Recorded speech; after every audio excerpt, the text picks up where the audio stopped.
Sir, जो incident हुआ है मराठी किस तरीके से आप काय स्थिती आहे सध्याची, किती मृत झालेले आहेत आणि काय पाहणीमध्ये समोर आलं? एक तर खूप दुर्दैवी घटना घडलेली आहे आणि ह्या घटनाच्या अनेक कारणं आहेत.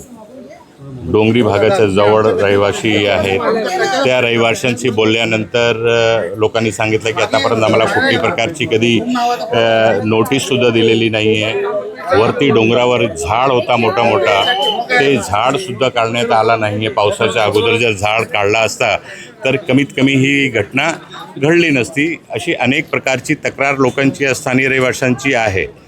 मी जे NDRF टीमचे जे प्रमुख आहेत त्यांच्याकडून जी माहिती घेतली ते आत्तापर्यंत 7 लोक, त्याच्यामध्ये 7 लोकांची मृत्यू झालेली आहे आणि 2-3 लोक अस्पतालात जखमी आहेत. अशी प्रकारची परिस्थिती आहे.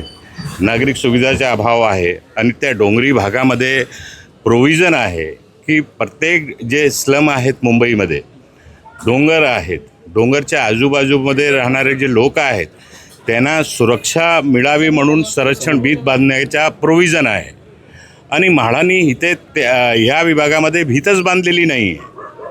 तर प्रश्न निर्माण होतो आहे की संरक्षण भीतचा जो फंड येतो आहे म्हाडातर्फे हजारो कोटी, ते जातो आहे कुठे? ह्या मोठा भ्रष्टाचाराचा विषय आहे.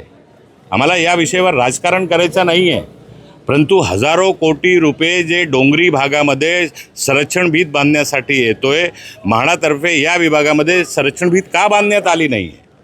म्हणून ही एवढी मोठी घटना घडली. जर संरक्षण भीत बांधून झाली असती तर कमीत कमी जो डोंगरचा जो हिस्सा सरकला आहे तो कमीत कमी त्याच्यामध्ये अडकला असता, खाली आला नसता, घरावर पडला नसता, लोकांची मृत्यू झाली नसती. ही मोठी जी दुर्घटना घडली आहे ते टाळता आली असती. हा जबाबदार अधिकारी वर्ग आहे आणि विशेष म्हणून ह्या विभागामध्ये जे पावसाच्या अगोदर जे उपाययोजना करण्याची गरज होती कुठल्याही प्रकारची करण्यात आली नाही, अशा प्रकारचा आरोप स्थानिक रहिवाशांचा आहे. नोटिसांचं कारण दिलं जातं. आता नोटिसा बजावण्यात आल्या होत्या, घर खाली करण्यात आलं सांगण्यात आलं होतं. आता जे लोक 10 ते 12 लोक जे आता बेघर झालेले आहेत त्या परिवारांशी मी बोललो आहे. त्यांनी सांगितलं की आम्हाला ह्याची पूर्व सूचनासुद्धा देण्यात आलेली नाही आहे, आम्हाला नोटिसेससुद्धा देण्यात आलेली नाही आहे. फक्त नोटीस देऊन आपली जबाबदारी पूर्ण होऊन जाते का? नोटीस दिला जर तुम्हाला आढळून आला की हा धोकादायक आहे तर त्यांच्या पुनर्वसन, त्यांच्या कागदपत्र तपासणी करून त्यांचं जर ते एलिजिबल असतील, पात्र असतील तर त्यांच्या पुनर्वसन झाला पाहिजे होता. त्यांना कुठेतरी सुरक्षित जागा हस्तांतरित केला पाहिजे होता. अधिकारी वर्ग फक्त नोटिसेस देऊन जर अशा प्रकारचा रेकॉर्ड मेंटेन करत असतील तर काय सांगायचं त्याच्यावर? संरक्षण भीत का बांधण्यात आली नाही माझा प्रश्न आहे.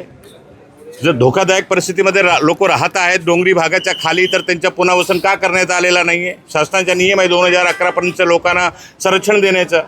तर 2011पर्यंतचे हे तर 30-30, 40-40 वर्षापासून राहत आहेत. हे काय लोकांना कळत नाही आहे का अधिकाऱ्यांना? हे दिरंगाई आहे, हलगर्जीपणामुळे ही मृत्यू झालेली आहे, ही दुर्घटना झालेली आहे. सर, यहाँ एक दुर्घटना हुई है 6